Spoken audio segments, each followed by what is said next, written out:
Before we begin this podcast, please be advised that the following episode contains language that some listeners may find offensive and inappropriate. The opinions expressed by the host and guests are their own and do not reflect the views of the podcast producers. Listener discretion is advised. Welcome back to the second installment of Gerald Johnson's story. When we last talked to Gerald, we heard how he accidentally killed 45-year-old Ida Taylor while being pursued by police. But while Gerald takes full accountability for Ida's death, he insists that he was unarmed, a fact that had legal ramifications. So what's the truth? Today, we unpick Gerald's claims and take a close look at the evidence on this episode of Voices of a Killer. So I do have a question for you. This is kind of a little bit off subject, but your crime happened quite some time ago. And what happened is whenever the cops lit them up behind you, you took off. Now, the thing is, dude, is that's very common for the black community to run from the police officers, especially a black male. And also for you guys to fight back whenever you get pulled over and really put up a fight, like you just, you feel like you shouldn't have to stop for police officers and you shouldn't obey what they say. If you ever get out again and the cops light them up again, are you going to run from them or are you going to fight back? Absolutely not. Absolutely not. But I tell you what I will. With the technology they had today, I have everything being recorded on me. I have my recording system on in my car because I am going to have cameras and everything in my car. I talk to my wife about it all the time. And I tell her, I say, man, I'm putting cameras all around my car. Every time that I'm in traffic going anywhere, I'm going to have my cameras on. And I'm in the house by 7 o'clock at night. It won't be no more late night riding and none of that. I'm cool on all that, man. I just sacrificed too much, man. And I done changed my life around, man. And, I don't have no problem with the police. You got some good officers out there. You got some bad officers out there. Me, I like fairness. If I did something wrong, I'm going to own it. If they do something wrong, they got to own theirs. But don't lie on a person just because the prosecution want to be big and want to look better for themselves or whatever they trying to do, because that's how I looked at it. Now, because back then I was young, I didn't understand the system. But as I got older and changed my life around in here, I see exactly what the system is. I see exactly what the system do, and that's why I work for restorative justice. And let me back up a little bit. I know a lot of people that are law-abiding citizens that do no crimes whatsoever, and they don't like police at all. But when they get pulled over, they pull right over as soon as they light them up. They go through the whole spiel, even though they don't like them. They don't like cops. They go through the whole spiel. They don't fight back. Why does the black community do that so much? Well, I can't speak for everybody. I can speak for myself. Like, where I come from, a neighborhood where it was, a lot of drugs, a lot of single parent mothers, and every time the police came, it was always more of an aggressive towards us. You know what I'm saying? Even when we was kids, the police would come to the house for a call, whether if it was about some kids fighting on the block, and then it turned into, why y'all preppers drawing on us? Why you draw your gun on us? The fight ain't even going on no more, but you still drawing your guns. Why? Because there's 7 or 8 of us standing out there, and they feel intimidated. You know what I'm saying? But y'all pulling up to us, we called y'all to come and help us. But y'all pulling guns on the ones that want the help. So it's more of a who's who, you know what I'm saying? Who's who in that circle. Now, was it police officers that pulled up that gave they 100% respect? Absolutely. Absolutely it was. But the majority of the time, man, it was police that were just pulling up tripping. I'm talking about literally pull up, the car have nice paint on it, and just sit there, just take their billy club and just hit the paint just to put a dent in the paint. What you just do that for? That car didn't do nothing to you. The car didn't do nothing to you. But because they see something nice sitting out there, a Lexus or a Jaguar or a Benz, I'm going to destroy this. Tear the car up for nothing. We just never understood that, man. Oh, you a drug dealer. Nah, he wasn't a drug dealer. This man get a disability check every month. This man working everything, but because his car nice or he driving a Benz, you want to tear it up. And that was just crazy to us, man. And it was scary too, though. It was scary too. So you think you can handle if, let's say that you didn't get the video recorders in time and you got pulled over and the cop was a complete asshole. Maybe he even said, something, a racial slur to you and all this shit. I mean, you just got to walk away and not deal with all the, legal shit. It's called eating a shit sandwich. You just do it and you just move on. And, you know what I mean? Because I know that if I battle the cops, I'm going to fucking lose, man. Exactly. So you have to understand, man, I promise you, man, if you just eat that shit sandwich and let them do their thing, write you the ticket, let them fucking treat you like shit, you're going to walk away without another criminal record against you. You're going to walk away without being shot or beat. You just got to fucking eat the shit sandwich, man. It's going to work out. I promise you. There's a lot of people that don't like the system and the cops, even people that don't commit crimes, but they deal with it and they move on. You know what I mean? Right. Because if you start fighting them and running all that shit, it's only going to cause problems. I mean, they're never going to. Oh, yeah, I ain't doing that no more. Yeah, I'm going to eat the shit sandwich if they pull me over. If I ever get out and they pull me over again, I'm going to eat the shit sandwich, big dog. I promise you that. Police brutality against black communities is a deeply rooted issue in the United States, and Gerald acknowledges that his own distrust of the law played a role in his actions that day, escalating the situation. He speaks candidly about the deep-seated resentment the black community feels toward law enforcement, especially in neighborhoods where police are disrespectful and downright hostile. And on the day of the crime, Gerald's choice to run away was an instinctive and defensive response shaped by years of seeing how interactions with law enforcement could go wrong.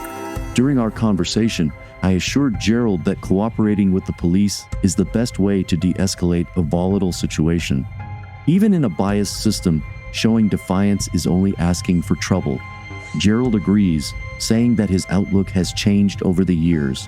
He now understands that survival sometimes means choosing to walk away from a confrontation rather than engaging in one. But Gerald also has a personal reason to be distrustful of the police. He believes that the police officer who testified against him lied when he took the stand, falsely claiming that Gerald was armed to secure a harsher conviction. It was this act of perjury that sealed Gerald's fate. But you know, on my trial, you talking about people that's servants of the law. You talking about people that's up under oath, that's sworn in as police officers, right? So you talking about people that protect and serve. That's what we talking about. Mm-hmm. What bothers me with it is, this is one thing about my case that bothered me too. The police officer on the day that it happened, all my statements I got videotape statements, I got all the police statements. They got the police field reports and everything. Never one time did the police speak of a gun. Why did that police officer come back a year later and say I had a gun in my hand? Yeah. Look at the crookedness in that. You mean to tell me a servant of the law? He even said on the stand, he said the thing that we watch for when a crime is being committed is we watch for hand and body language.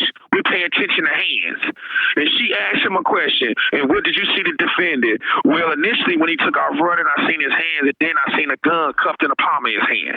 Now, Mr. Toby, black community where I come from, why did he say that on the day that it happened? Why wasn't that anywhere in anybody's paperwork? Yeah. But a year later at trial, he got on the stand and said, Mr. Johnson had a gun cuffed in the palm of his hand. That's how you see if can't nobody see that lie. Boy, it's definitely a problem in the justice system. And all the lawyers that I had, Keith Gibson, I had Annette Wallace from Hastings Law Firm in Kansas City, Missouri, did none of them want to look at that. When I brought that up, I said, I paid over $20,000 to them. Both of them. I said, can y'all look at that? You know what they said? Oh, that won't really make a difference. What do you mean it won't make a difference? That's what got me my time. Yeah. This is paid lawyers. Yeah. But you know what? God told me, man. God tell me this. He told me this one morning. I looked in the mirror after I got through praying. He said, hey, things is going to change for you. You just got to have patience and obedience. And that patient obedience paid off, and that's what God led me to you, bro. And you doing what you're doing, I'm going to tell you something, man. God is going to bless you in ways that you would never imagine. And I'm pretty sure you're already getting blessed. But you listen, man, it's going to be beautiful for you. Because I'm going to find, as well as I got you, I'm going to find somebody else that's going to say, you know what, Johnson, I'm going to take this case, and I'm going to eat them alive with this case. And then everybody's going to have to come and explain, and they ain't going to want to explain. You know why? Because everybody going to play like they retired. Because it's so long ago. Yeah. But they framed me. What was the name of the police officer again that a year later? What was his name? His name is Eric Eberhardt. Everhart? Okay. Yeah, Eberhardt. That's his name. Okay. That man came back a year later on the stand for the prosecution and said, man, when he said that on the stand, my heart, a tear ran down my eye. I said, I'll be damned, man. Did your defense attorney not counter with why a year later? Nah, he didn't. And I'm going to tell you something else about him. You know, a year and a half later, he got disbarred. And not only that, his name was John E. Price. And a year and a half later, he got disbarred from being a lawyer for him being incompetent with people's murder cases and stuff. And then not only that, he was sending a lawyer to see me named Vincent Lee. And Vincent Lee got charged with false impersonation. He was coming to the county jail to see me. And guess what, Mr. Toby? He was never even a lawyer. He was coming up there to see me on my case and was never even a lawyer and got charged with false impersonation. He got barred from coming to the county jail. Yeah. Oh, it's crazy. My case is, man. It's so crazy that if a person really sit down and took the whole case and looked through it, they'd be like, wow, man, they did this man like that. I am guilty of the running from the police and killing Miss Taylor when I ran from the police. I hold that.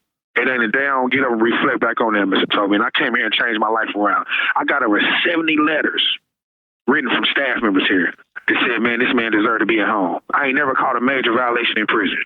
Never. Yeah. Never. I came here, got my GED, I got business degrees. I mean, I got so many certifications. Listen, man, I came here and changed my whole life around for me. I did this for me. Because I knew I had to be better, and I know that what I did was a mistake. I didn't mean to cause that accident, man. I wasn't my intent to get up in the morning to run from her and kill her and have a car wreck to kill that innocent woman. But them giving me that gun charge, they knew if they give me that gun charge, that would enhance all my charges. Because without that gun charge, if they don't give me the gun charge, they got to give me a voluntary manslaughter. What the gun charge comes with, they get to charge me with robbery, armed criminal action, and all that stuff is false, man. All that stuff is false. Now all somebody got to do is really just sit down and look at my case there and see it themselves. It ain't even hard to do. Yeah. But, people, everybody was about $1. Ken Gibson, I'm going to say it again, that lawyer Ken Gibson, and the lawyer Ned Wallace from Hastings Law Firm, man, they scammed me. They scammed me. I'm telling you, they scammed me. I got receipts and everything, all the money I paid them and everything. And them people, they never could have. Oh, Mr. Johnson, we don't need to look at the gun charge because that's not them about the gun. It's not going to change anything. But you really won't change something. Go talk to the witnesses. Go talk to that man. Go subpoena that man and talk to him. Go do a deposition. Oh, that won't matter. Okay, you know what? You right. And that's how that went, Mr. Toby. And here I sit 20 plus years later. Gerald makes some damning claims about the integrity of his trial. One of his major gripes is with the testimony of Officer Eric Eberhardt. According to Gerald, Eberhardt falsely claimed that Gerald was carrying a gun, a detail that had major implications for his sentencing. Let's break down this allegation to see if there's any truth to it. Right after the incident, both officers involved gave official statements. In these statements, neither of them mentioned Gerald having a gun. Could they have simply forgotten about it? That's unlikely, considering how police are trained to be vigilant around armed suspects. In high-risk situations, police officers look for any indication that the suspect is armed, and they'll announce this fact on the police radio immediately. So if either officer had seen a gun, it's strange that they wouldn't mention this in their initial report. It took a year for Gerald's trial to come around, and when it did, Eric Eberhardt had changed his tune. On the stand, Eberhardt told the courtroom that he distinctly saw a gun cuffed in the palm of Gerald's hand as he ran away. Notably, the other officer, James Regular, who was closer to Gerald during the chase, wasn't called to testify at all. Gerald believes that Eberhardt's testimony was manufactured by the prosecution to secure a harsher conviction. He sees this as part of a larger pattern of misconduct and incompetence, both by the prosecutors and his own defense attorneys. He describes a series of issues that left Gerald feeling betrayed by the system, including a man impersonating a lawyer while supposedly representing him. To Gerald, these failures denied him a fair trial. Today, however, Gerald remains hopeful that his case will be reopened and his claims investigated. Perhaps I can play a small part in Gerald's fight for justice all these years later. After the break, I tell Gerald I'll do my part to let his story be heard.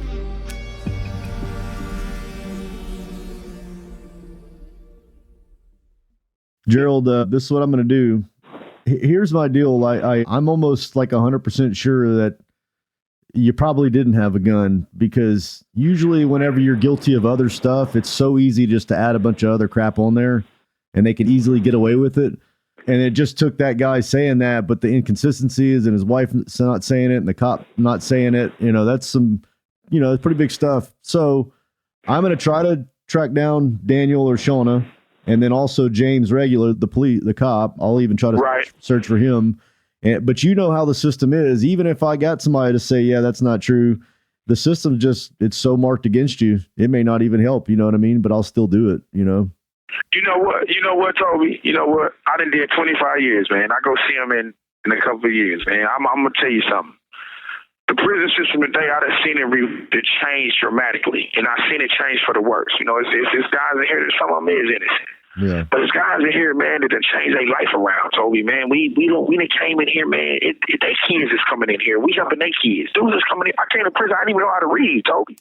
I couldn't even read, bro. I didn't know how to do math. And I got my GED. I got business degrees now, man. I got over 700 certificates. I got over 7,000 hours of restorative justice hours. I help kids. I build blankets for kids with autism, fidget blankets, weighted blankets. I work with kids with Alzheimer's and families with Alzheimer's and dementia. I make weighted blankets. I make standard quilts. I work with Department of Mental Health, Central Connections, MU psychiatrists. I work with Honor Flight, the veterans. These are things that I do with restorative justice. These are things that we do to give back to the community. And that platform is there, and it changed my life around for the better. I'm better today than I was yesterday. And it ain't never going to be a time, Mr. Toby, that I'm going to give up. And every morning that I wake up and look in that mirror, I thank God. And I ask Him to forgive me for all the things that I did. I repent them. And I take responsibility for running from the police, Toby. I do. I take responsibility for having that car wreck killing Miss Taylor. She was an innocent woman that didn't deserve to die, man. I take that. And I humbly apologize for that. Well, Mr. Toby, as a man who walked this earth, I never had a gun, and I'm never going to stop fighting, whether somebody believe me or not. I'm going to fight to the death of me to show people I never had a gun. And one day, Mr. Toby, it's going to come out. That man never had a gun. It's not even anger. I don't have anger no more. It's not even anger that I'm mad. I wouldn't even be mad. But the thing is, it'll be a relief for me. Because I just want to show society I came in here and changed my life around better. And I'm not going to stop. But I didn't have a gun.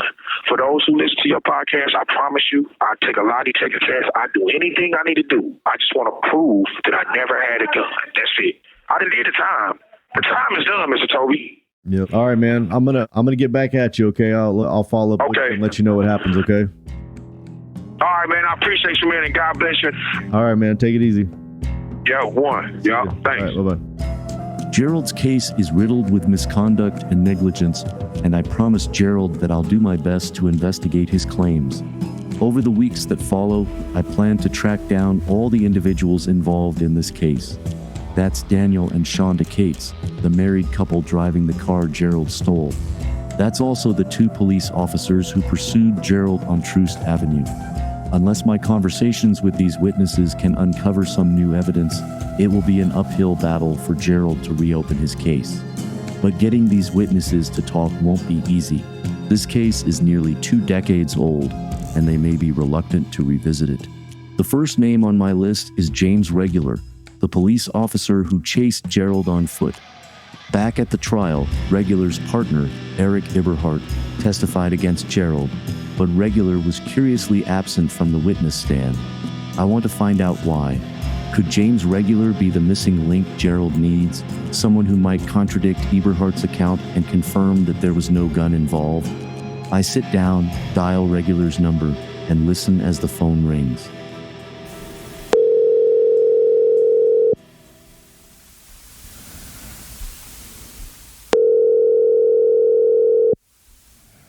Your call has been forwarded to voicemail. The person you're trying to reach is not available. At the tone, please record your message. When you have finished recording, you may hang up. Hey, this message is for Mr. James Regular. My name is Toby. I live in Springfield, Missouri. It's not a sales call or anything like that. I actually interview serial killers and convicted murderers on my podcast, Voices of a Killer. And I've been speaking to someone that you were around in 2001. And I was really hoping that I could just ask you a few questions, no pressure whatsoever. I've actually had detectives on my show, witnesses, things like that. And I was really hoping that you and I can just exchange a couple of words. Have a good day, okay? Bye-bye. So what's up, Gerald?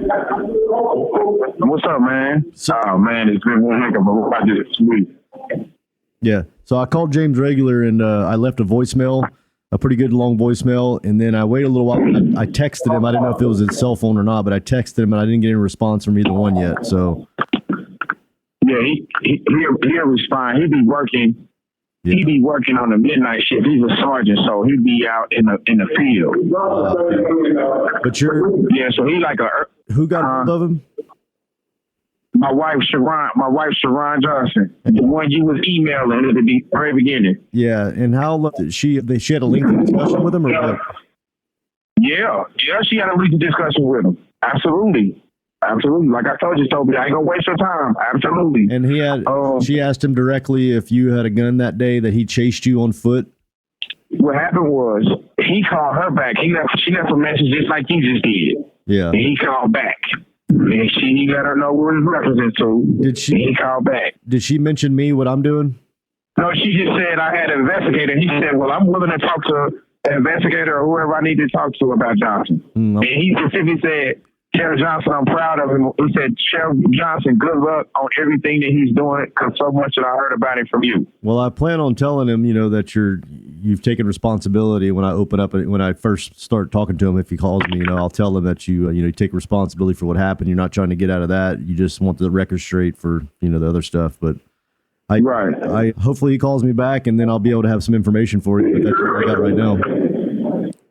Right. Yeah, he told her, she said, Mr. Regular, I just want to ask you. First, he said, oh, he's guilty of that car wreck. And she said, no, he takes full responsibility of that.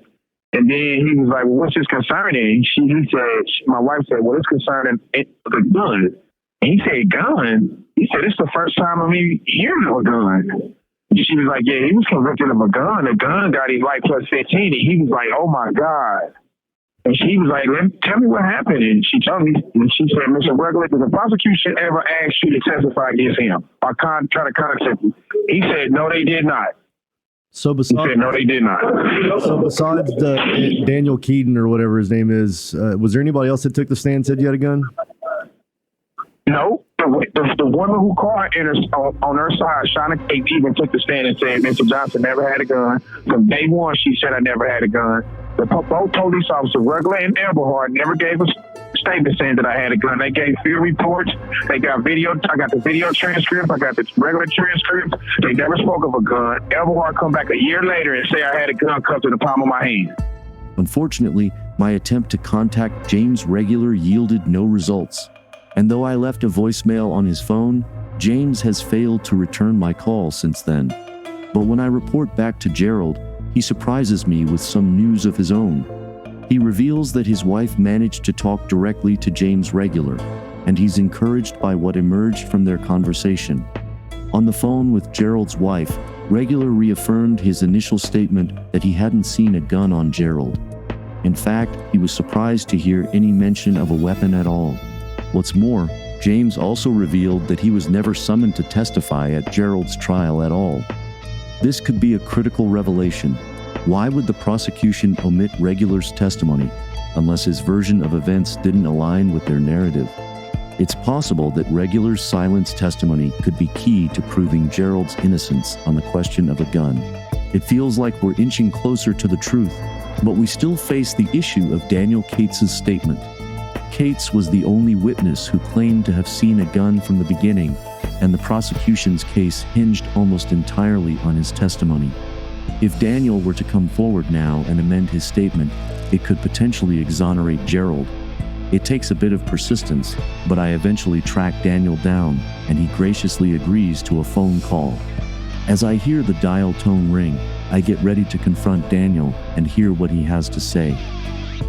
Join us on the next episode of Voices of a Killer to hear Daniel Cates tell his side of the story.